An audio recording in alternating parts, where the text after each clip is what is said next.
साईं, तुम हर रोज उगते हुए सूरज को देखते हो और मुस्कुराते हो। गुरुदेव, नई आशा, नई उम्मीद, नई उमंग।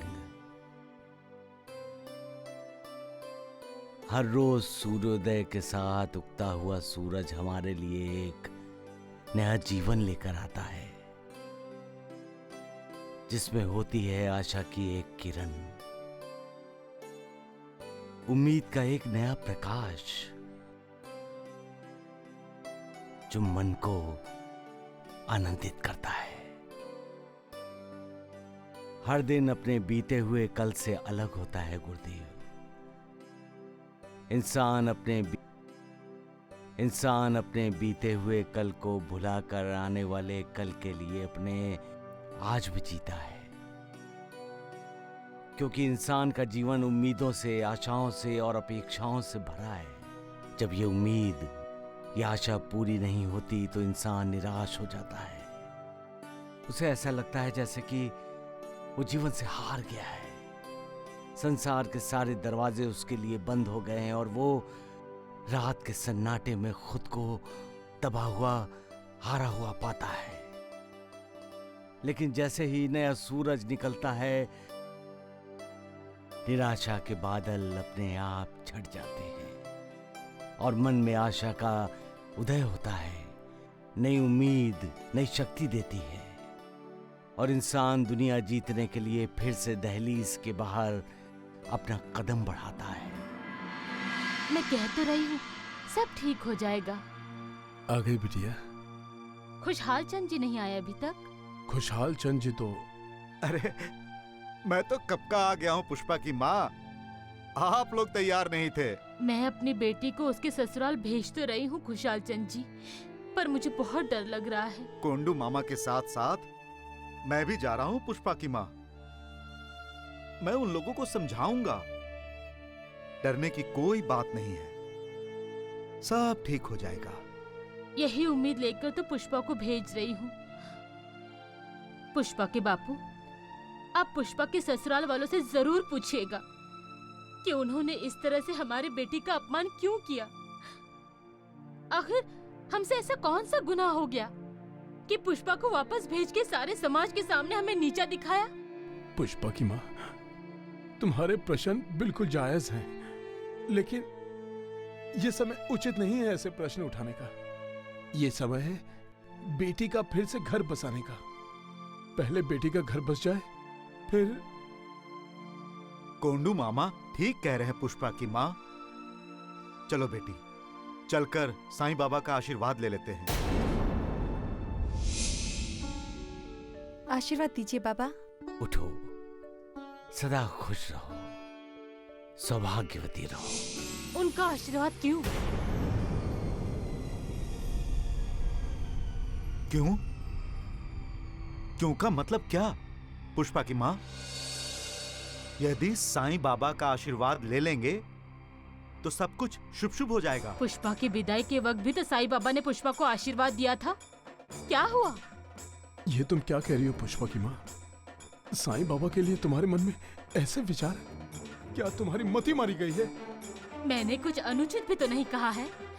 अगर वो सचमुच के महान होते, संत होते, तो उनका आशीर्वाद कभी व्यर्थ नहीं जाता। पुष्पा की माँ, मैं तुम्हारा दुख समझ सकता हूँ, लेकिन दुख में धीरज बहुत काम आता है। साईं बाबा क्या हैं, क्या नहीं, ये वो आंखें नहीं देख सकती। उसे देखने के लिए मन की आंखों का खुला होना जरूरी है। यदि साईं बाबा के आशीर्वाद के बाद भी हमारी पुष्पा बेटी के साथ कुछ बुरा हुआ है, तो उसके पीछे भी कोई अच्छाई छुपी होगी। न उसे मैं देख रहा हूं, न तुम, सिर्फ साईं बाबा ही देख रहे हैं।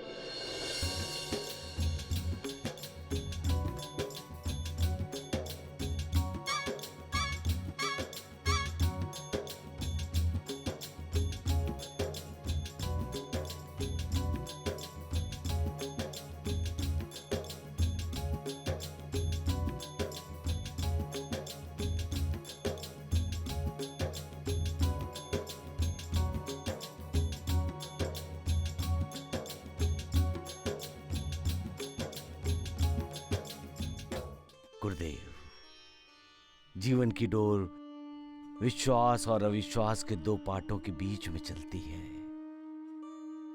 जहां विश्वास है वहां आस्था होती है, और जहां विश्वास है वहां अनास्था। आस्था पत्थर को भी भगवान बना देती है गुरुदेव। लेकिन जब आस्था की डोर कमजोर हो जाती है तो विश्वास टूट जाता है। इंसान का भरोसा उस मालिक, उस भगवान पर भी नहीं रहता है। बाबा, प्रणाम। बाबा, खुश रहो कोंडू मामा। अरे पुष्पा बेटी, प्रणाम। पुष्पा की माँ और बच्ची, खुशहाल चंद, सब लोग कहीं जा रहे हो क्या? हाँ साईं बाबा, हम पुष्पा बेटी के ससुराल जा रहे हैं। आपके आशीर्वाद से हमारी बेटी की जिंदगी बदल जाएगी। इसके ससुराल वाले इसे स्वीकार कर लेंगे बाबा।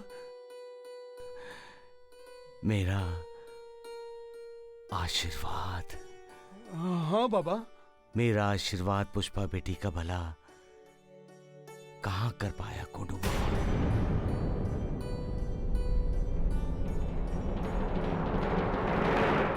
लेकिन क्या मिला उस आशीर्वाद का फल? कुछ भी तो नहीं। घर बसने से पहले ही घर उजड़ गया।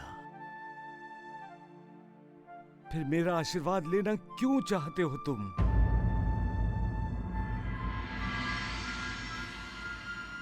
वो भी पुष्पा की मां की इच्छा के विरुद्ध।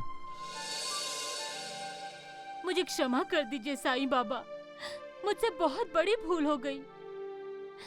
क्रोध में आकर पता नहीं क्या क्या बोल गई। मैं भावनाओं में बह गई थी साईं बाबा, मुझे माफ कर दीजिए, मुझे माफ कर दीजिए। उठो।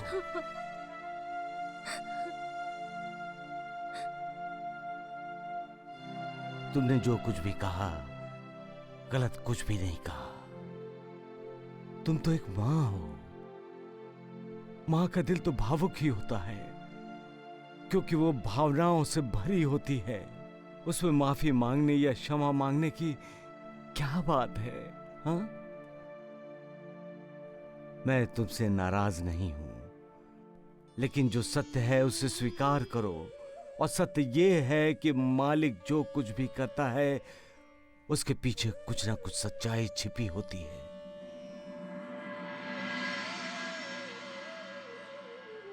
पुष्पा बेटी के साथ जो कुछ भी हुआ उसके पीछे उस मालिक का कुछ ना कुछ उद्देश्य होगा, जो पुष्पा के माध्यम से वो मालिक देना चाहता है। साईं, भला इस घटना के साथ मालिक का कौन सा उद्देश्य जुड़ा हुआ है? गुरुदेव, ये तो मालिक ही जाने, लेकिन है, हम सब ये जानना चाहेंगे कि पुष्पा बिटिया के साथ ऐसा क्या हुआ जो पुष्पा बेटी के ससुराल वालों ने उसे ठुकरा दिया। तुम्हारे साथ उस दिन क्या हुआ था पुष्पा बेटी, जब तुम विदा होकर गई थी?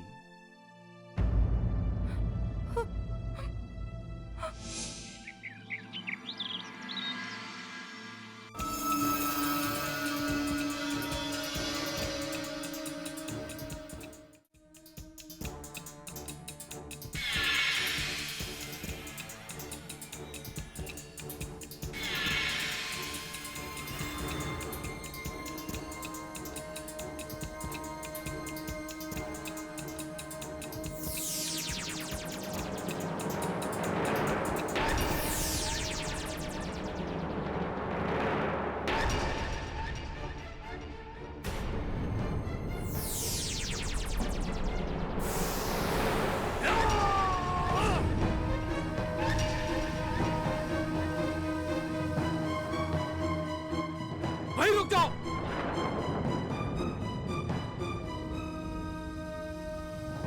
क्या चाहिए तुम्हें? तुम सबका माल। माल? माल तो हमारा सारा विवाह पर खर्च हो गया। ए भील, क्यों अपनी जान का दुश्मन बना हुआ है? हम 20 हैं और तू एक। मैं एक नहीं, हम 11 हैं। एक मैं और एक ये कुल्हाड़ी। चलेगी तो नाम नहीं पूछेगी, काटती चली जाएगी ऐसे।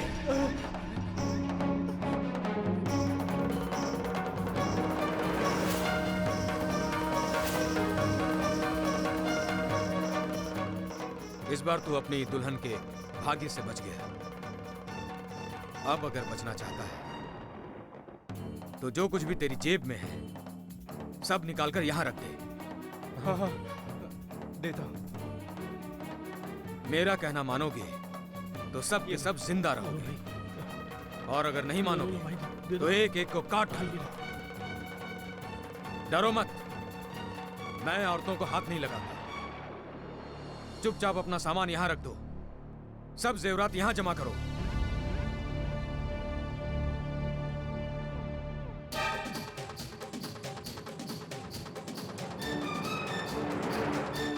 हट पीछे, हट।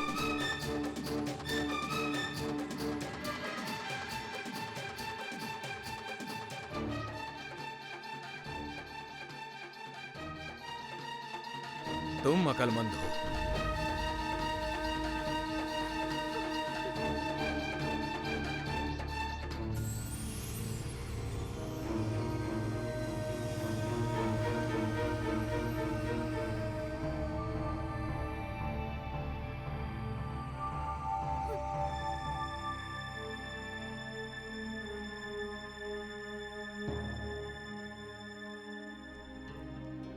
रो मत, जो हो गया सो हो गया।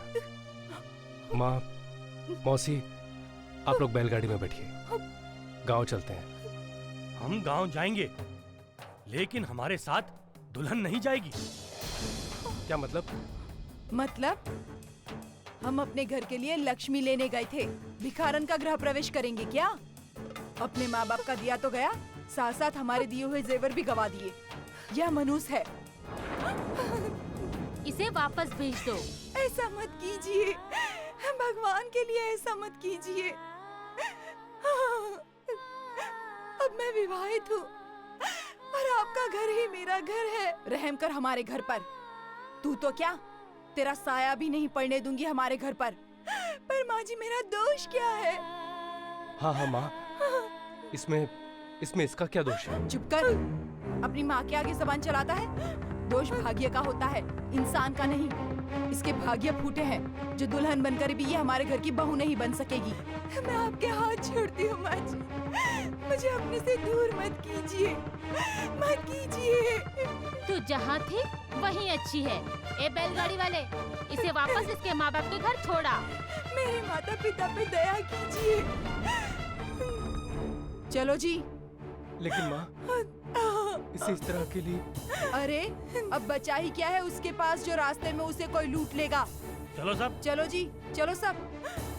लेकिन माँ जी, माँ जी, माँ जी।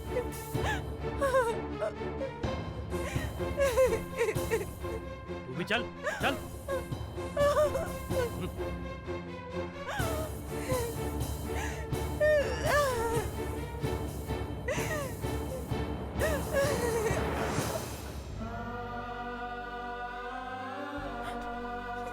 साईं बाबा, कोई रास्ता नजर नहीं आता, कोई समाधान नजर नहीं आता।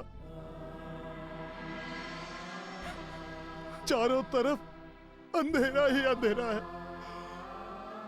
और उस अंधेरे में एक ही रोशनी नजर आ रही है जो हमें रास्ता दिखाएगी। अब आप ही हमारा मार्गदर्शन कीजिए साईं बाबा, आप ही हमारा मार्गदर्शन कीजिए।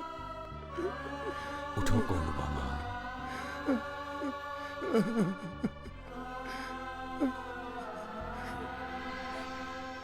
मालिक दयालु है, वो कभी किसी का बुरा नहीं करता, न ही बुरा होने देता है। उस पर विश्वास रखो पुष्पा बेटी। श्रद्धा और सबरी, ये जीवन में दो शब्द कभी मत भूलना।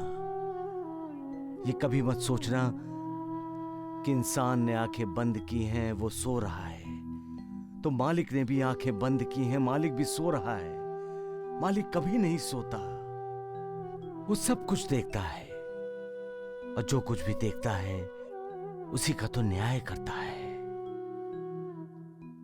पुष्पा की मां पुष्पा बिटिया को ससुराल भेजने की कोई जरूरत नहीं है। उसके ससुराल वाले खुद चलकर आएंगे और उसे पूरे सम्मान के साथ लेकर जाएंगे।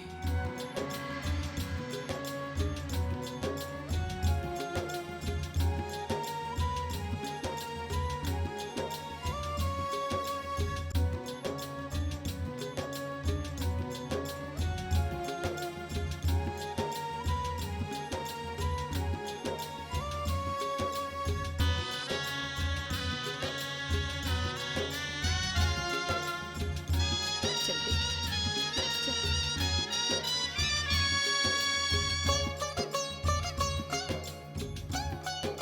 साईं, तुमने ऐसा क्यों कहा साईं कि पुष्पा के ससुराल वाले खुद चलकर आएंगे और पुष्पा को साथ लेकर जाएंगे?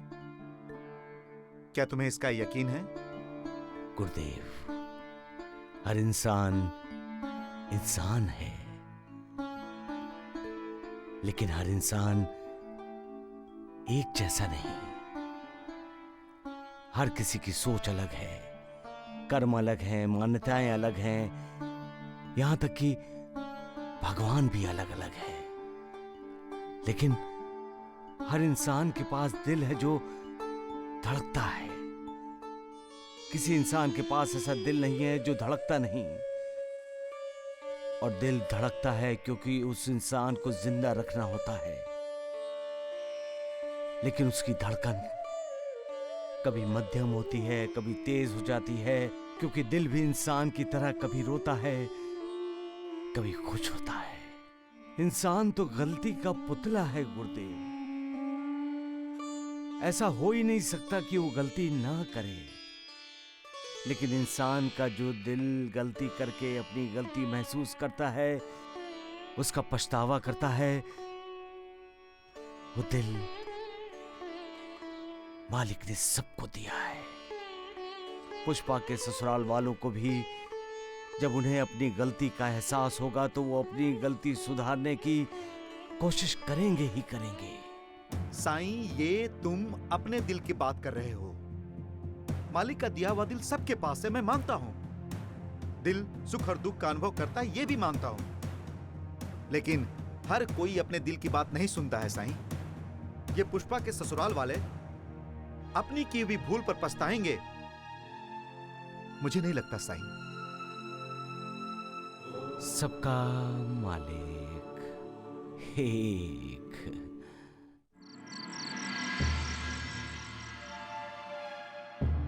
महर्षि लक्ष्मण प्रसाद जी। अरे सगुण भैया, चलो भाग चलते हैं, बहुत ही अच्छा अवसर है, किसी को पता नहीं चलेगा। सुबह जब जगेंगे ना, तब तक हम यहाँ से बहुत दूर निकल चुके होंगे। नहीं महर्षि रामप्रसाद, क्या मतलब? अब हम यहाँ से नहीं भागेंगे। हम शिरडी वालों को धोखा नहीं दे सकते। अरे वो मंदबुद्धि द्वारकानाथ, उसका विश्वास ना हम पर बहुत दृढ़ हो गया है, इसलिए हम लोग। हाँ हाँ हाँ, अब हमें यहाँ किसी से कोई भय नहीं है। हम जब चाहे तब तक महर्षि बनकर यहाँ रह सकते हैं। अरे नहीं नहीं नहीं, मेरा राम राम इस राम प्रसाद को। तुम्हें रुकना है, रुको, मैं जा रहा हूँ। हाँ। अरे महर्षि रामप्रसाद, फिर महर्षि राम प्रसाद। अरे सगुण भैया, ये राम प्रसाद कहते कहते कहीं मेरा राम नाम सत्य ना हो जाए। अरे नानावली नानावली नानावली, तुम बात को समझते नहीं हो। जो मान सम्मान हमें यहाँ पर महर्षि रामप्रसाद और लक्ष्मण प्रसाद बनके मिल रहा है, क्या नानावली और शगुन में मिलेगा? नहीं ना। तो जब हम नानावली और शगुन बनकर यहाँ आएंगे तो ना कोई महर्षि रामप्रसाद कहेगा और ना कोई महर्षि लक्ष्मण प्रसाद कहेगा। अरे आ रही है कोई बात समझ में? अगर हमें जाना ही है तो हम यहाँ से सम्मान के साथ जाएंगे और वापस सगुन और नानावली बनकर सम्मान के साथ आएंगे। कुछ आया समझ में? अब मेरी समझ में तो कुछ नहीं आ रहा है। तुम कह रहे हो तो ठीक होगा।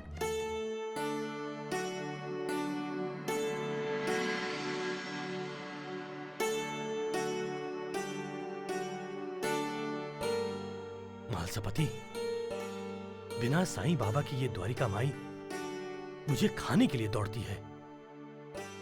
द्वारिका माई में साईं बाबा नहीं है तो द्वारिका माई में प्रवेश करने का मन ही नहीं करता। इसी द्वारिका माई ने महामारी में हजारों लोगों के प्राण बचाए हैं गुरुजी। शायद आप भूल गए हैं। नहीं नहीं नहीं मालसापति, ये कैसे भूल सकता हूं मैं? जैसे हम नहीं भूलते, वैसे ही समाज का कल्याण करने के लिए अवतरित हुए साधु सत्पुरुष भी हम जैसे लोगों को भी नहीं भूलते। वो हमेशा हमारा भला ही चाहते हैं, उसी तरह हमारा मार्गदर्शन भी करते हैं। ऐसी ही बात गणेश हरि सोनी के साथ भी हुई।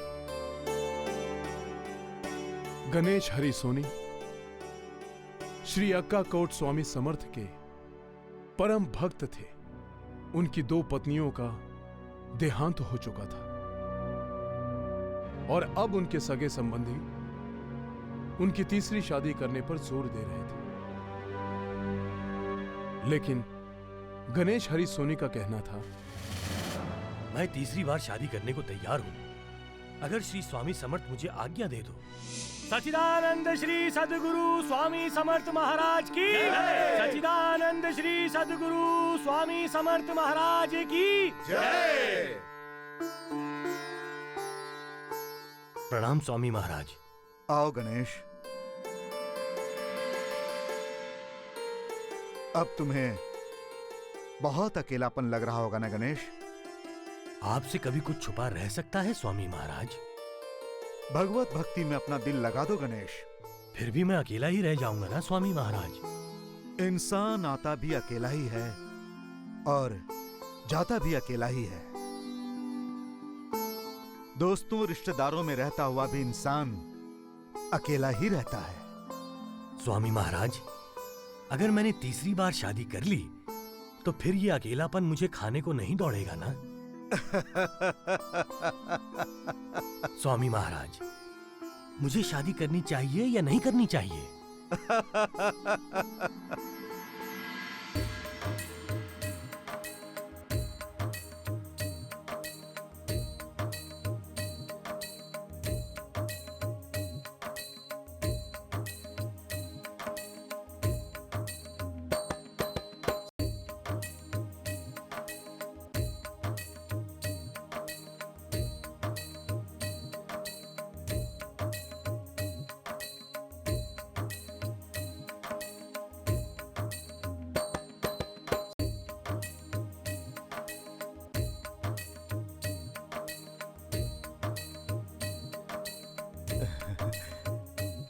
समझ गए?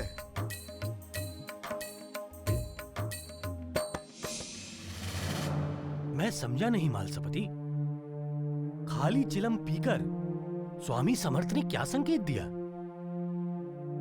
श्री स्वामी समर्थ ने गणेश हरि सोनी को संकेत दिया कि वो शादी ना करे।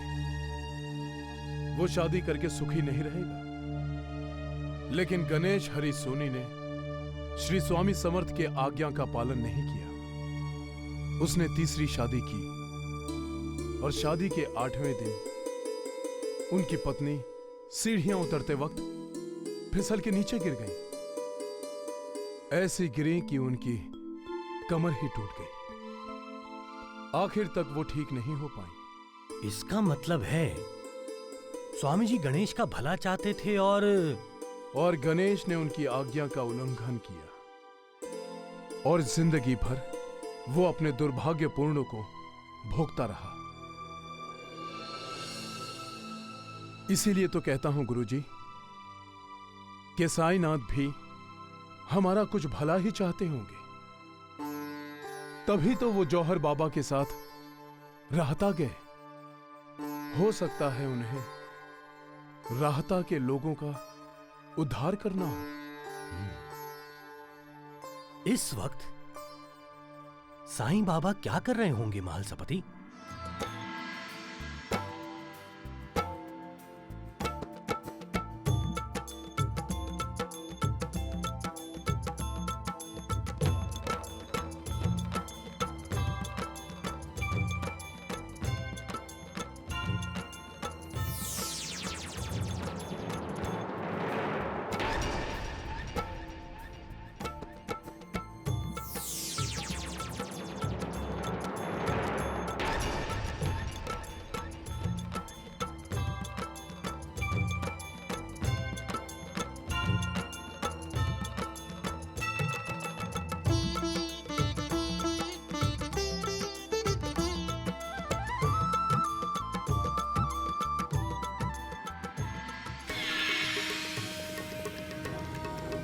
उस दिन दुल्हन के गहने मिले और आज ये फकीर बना हुआ सेठ अपनी झोली में हीरे लिए जा रहा है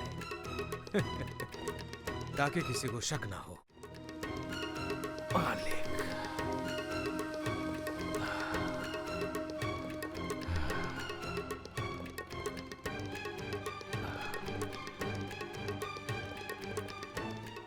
मालिक, दया करना, गांव पहुंचने तक कोई खतरा रास्ते में ना आ पाए। खतरा रास्ते में नहीं, तेरे पीछे खड़ा है।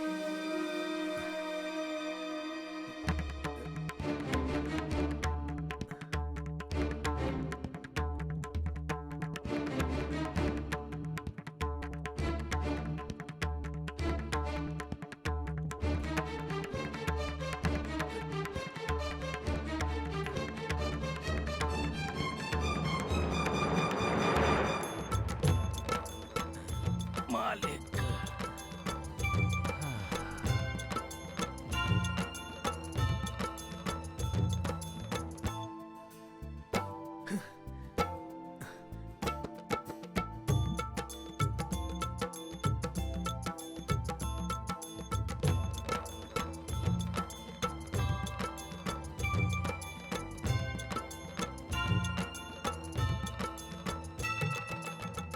कमाल है, मैं इस बाबा के नजदीक क्यों नहीं जा पा रहा? हम दोनों के बीच का फासला कम ही नहीं हो रहा? क्यों? ए बाबा, रुक!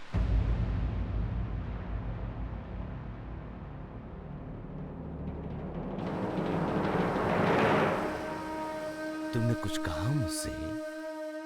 हाँ, तुम्हीं से बोल रहा हूं। तुम क्या कोई जादूगर हो? मैं तो एक सीधा साधा इंसान हूँ। सीधा साधा? फिर इतनी कोशिश करने के बाद भी मैं तुम तक पहुंच क्यों नहीं पा रहा था? मालिक तक पहुंचने के लिए श्रद्धा, भक्ति, विश्वास और आस्था, इनकी सीढ़ियां पार करनी पड़ती हैं बेटा। ए बाबा, मुझे उपदेश मत दो। फिर गुस्सा क्यों करते हो? आंखें खोलकर देखो, तुम मेरे पास पहुंच चुके हो। तुम मुझसे भाग रहे थे ना? मैं तो यहाँ आया हूँ सिर्फ तुमसे मिलने। ए बाबा, मुझे अपनी बातों में फंसाने की कोशिश मत कर। तुम तो पहले से ही फंस चुके हो बेटे, इसलिए अपनी जिंदगी के रास्ते से भटक गए हो। और तुम तो खुद इस वक्त मौत के रास्ते पर खड़े हो। जो इंसान जन्म लेता है वो मौत के रास्ते पर ही होता है बेटा। इंसान की छोड़ो, अपना सोचो। जो अपने बारे में सोचते हैं उन्हें स्वार्थी कहते हैं बेटे। तो फिर मेरे बारे में सोचो। तुम्हारा कल्याण हो बेटा। बिल्कुल ठीक सोचा। अब झट से अपनी झोली मुझे दे दो ताकि मेरा कल्याण हो जाए। मेरी झोली? क्यों? मेरा कल्याण नहीं करना चाहते तुम? मेरी झोली लेकर तुम्हारा कल्याण कैसे होगा बेटा? ये तो एक फकीर की झोली है, कुछ नहीं मिलेगा तुम्हें। फकीर का हुलिया बनाकर तुम लोगों की आंखों में धूल झोंक सकते हो, लेकिन मेरी नहीं। मैं जानता हूं कि तुम्हारी झोली में हीरे मोती रखे हैं। तुम भी मेरा मजाक उड़ाने लगे मालिक। मेरे पास हीरे मोती पागलपन का नाटक मत करो बाबा।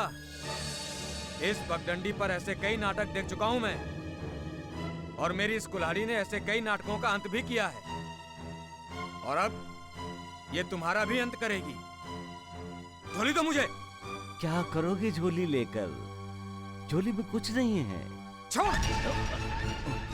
अब चुपचाप चला जा यहां से, भाग जा अपनी जान बचाकर।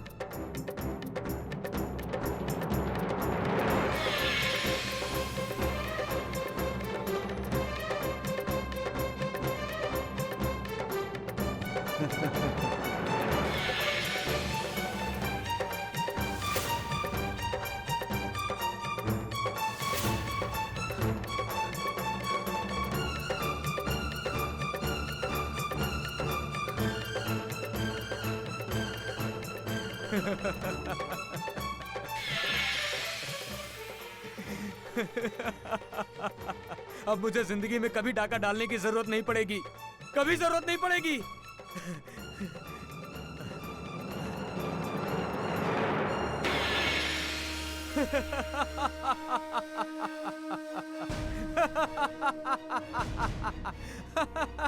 लाखों के हीरे जवाहरात थे इसमें, लाखों के।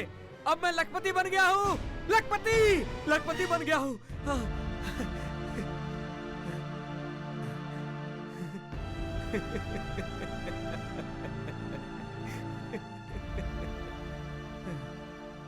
अब मैं अपने परिवार का पालन पोषण बहुत अच्छी तरह करूंगा। अब मैं उनकी हर इच्छा को पूरी करूंगा। हाँ।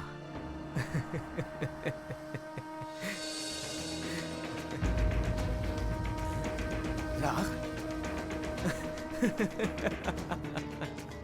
चालाक बनता है, हैं? राख में हीरे जवाहरात छुपा कर ले जा रहा है ताकि किसी को शक ना हो, हैं? लेकिन वो बाबा ये नहीं जानता कि मैं कितना शातिर हूं, हैं?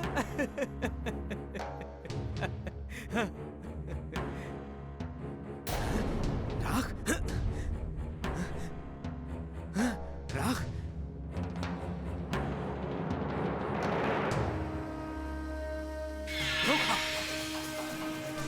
धोखा हुआ है मेरे साथ। हीरे जवाहरात खुद लेकर चला गया और मेरे हवाले कर दिया राख। तुझे नहीं छोड़ूंगा बाबा, तुझे मैं जान से मार दूंगा।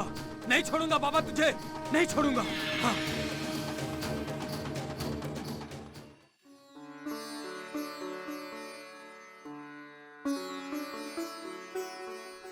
अरे बच्चों, ये पाटिल जी का घर कहाँ है? पाटिल, हाँ। जिसकी बारात में डाका पड़ा था। अरे वाह, तुमने तो बिना बताए सारी कुंडली पढ़ ली। वो पाटिल जी का घर वहाँ सामने है। ए बाबा, पाटिल से क्या काम है आपको? अच्छे लोग नहीं है वो। क्या किया उन्होंने? अपनी बहू को शादी करके घर लाए ही नहीं, रास्ते से ही उसे वापस भेज दिया। आपको उनसे क्या काम है? कहीं पाटिल के बेटे के लिए नया रिश्ता तो नहीं लेकर आए? क्या हो रहा है ये? हमारे घर की तरफ इशारा करके क्या बातें कर रहे हो तुम लोग? नया रिश्ता लेकर आए हैं।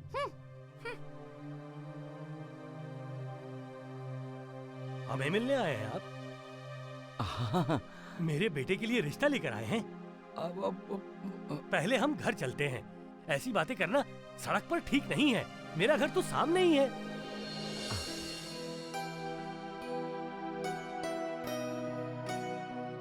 इसकी क्या जरूरत थी पाटिल जी? घर आए मेहमान का स्वागत करना तो हमारा कर्तव्य है। आप तो मेरे भतीजे महादेव के लिए रिश्ता लेकर आए हैं। मैं तो रिश्ता जोड़ने आया हूँ। बात तो एक ही है श्रीमान।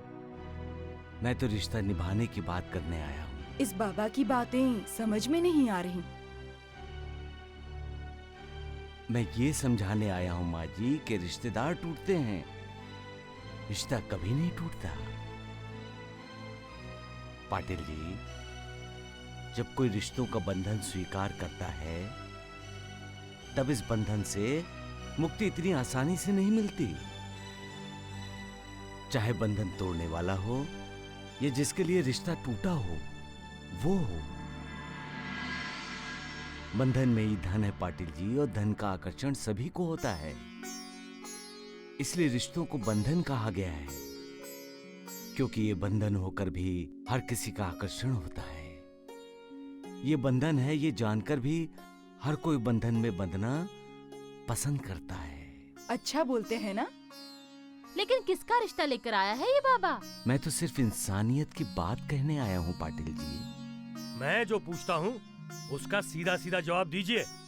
किसका रिश्ता लेकर आए हैं आप? रिश्ते की बात मैंने नहीं की पाटिल जी। रिश्ते की बात तो आप और आपके गांव वाले ही कर रहे हैं। इसका मतलब आप मेरे बेटे महादेव के लिए रिश्ता लेकर नहीं आए हैं? जिसका जन्म जन्म का रिश्ता पहले से ही जोड़ दिया है, उसके लिए रिश्ता क्या लाना।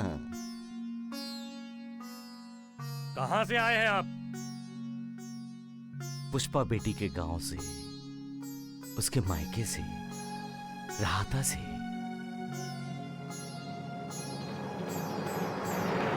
पाटिल जी, रिश्ता और आत्मा एक जैसे ही होते हैं। ना कोई शस्त्र उसे तोड़ सकता है, ना ही अग्नि उसे जला सकती है। भैया, ये उस मनहूस की वकालत करने आया है। इसे धक्के मारकर बाहर निकाल दीजिए। इनसे कह दीजिए अब हमारा और उस मनहूस का कोई रिश्ता नहीं है। कौन मनहूस माँ जी? वही आपकी बहू? वो हमारी बहू नहीं है। पुष्पा बेटी मनहूस नहीं है। शायद आप जानते नहीं, शादी के बाद जब हम गांव लौट रहे थे तब एक डाकू ने आप सबको लूट लिया था, यही ना? इसीलिए आप पुष्पा बेटी को मनहूस कह रहे हैं। केवल इसलिए आप उसके साथ बनाए रिश्ता ठुकरा रहे हो। क्या रिश्ता है आप और उस डाकू का जिसके कारण आप जन्म जन्म के रिश्ते से इनकार कर रहे हैं? मनहूस पुष्पा बेटी नहीं, आप सब हैं। बाबा जी, मनहूस आप हैं। आप हैं पाटिल जी, जो इस वक्त मेरे सामने कुल्हाड़ी लेकर खड़े हैं। क्या उस समय आपने कुल्हाड़ी लेकर डाकू पर हमला किया था? आप तो डाकू को देखकर ही भाग खड़े हुए थे। और आपके साथ आपके भाई, आपकी पत्नी, आपकी भाभी, आपके सभी रिश्तेदार भाग गए पुष्पा बेटी को वहां अकेला छोड़कर। बहू घर की लाज होती है, घर की लक्ष्मी होती है, घर का गौरव होती है, अभिमान होती है। आप ये सब भूलकर अपनी जान बचाकर भाग गए, अपनी बहू की जान खतरे में डालकर। आप सब 10-12 लोग थे। अगर एक साथ उस डाकू से लड़ जाते तो वो डाकू अपनी जान बचाकर भाग गया होता। आपके बेटे महादेव ने पुष्पा के साथ पवित्र अग्नि के सामने वचन दिया था, शपथ ली थी कि वो उसका हर सुख दुख में साथ देगा, उसकी रक्षा करेगा। पुष्पा के साथ ऐसा रहेगा जैसे 2 शरीर 1 प्राण। सारे वचन, सारी शपथें भूलकर ये पति अपनी पत्नी को अकेला छोड़कर अपने प्राण बचाने के लिए भाग गया। इंसान श्रद्धा पर जीता है और अंधश्रद्ध होकर अपनी जिंदगी की खुशियों को खुद आग लगा बैठता है। आप सभी ने पुष्पा बिटिया को मनहूस कहा, लेकिन जो डाकू डाका डालने आया था उसने आप सबको लूट लिया। और लेकिन आप सभी ने ये क्यों नहीं सोचा कि पुष्पा बेटी आप सभी के लिए शुभ साबित हुई है? शुभ? कैसे? किस नजरिए से? आज इस घर के सभी लोग सुरक्षित हैं माँ जी, इस नजरिए से। आज इस घर का कोई भी सदस्य डाकू के हाथ नहीं मारा गया और ना ही इस घर में मातम हुआ, इस नजरिए से पाटिल जी। ऐसे इस बार तू अपनी दुल्हन के भाग्य से बच गया। अब अगर बचना चाहता है तो जो कुछ भी तेरी जेब में है सब निकालकर यहां रख दे। आप सबको तो उसका कृतज्ञ होना चाहिए, लेकिन आप तो कृतज्ञ हो गए और उसे अपमानित करके वहीं से मायके भेज दिया। ये न्याय है या अन्याय? दोषी आप हैं और आप ही न्यायाधीश बनकर पुष्पा बेटी को सजा दे रहे हैं, सजा सुना रहे हैं। एक बात कहूं पाटिल जी, जिस घर में स्त्री का अपमान होता है, जिस घर में स्त्री की पूजा नहीं होती, उस घर में वो स्त्री नहीं रहती जिसका नाम है लक्ष्मी।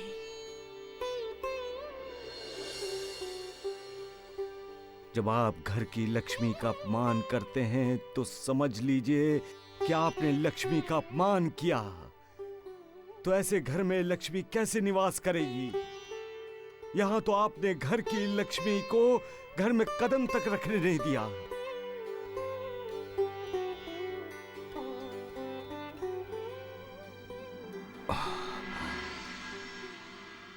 मेरे मुंह से कोई उल्टा सीधा शब्द निकला हो तो मुझे माफ कर दीजिए पाटिल जी। मैं तो पुष्पा बेटी का और आप सबका भला चाहता हूं, इसलिए तो आया हूं यहां। मैं फिर से कहता हूं, पुष्पा बेटी मनहूस नहीं है और ना ही कोई इंसान मनहूस होता है। मनहूस होते हैं इंसान के विचार, इंसान की सोच। अब बाबा जी, आपका और पुष्पा का रिश्ता क्या है? पाटिल जी, जो एक इंसान का दूसरे इंसान के साथ होता है,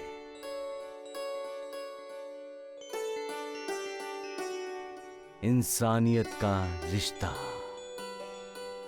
सबका मालिक एक, सबका मालिक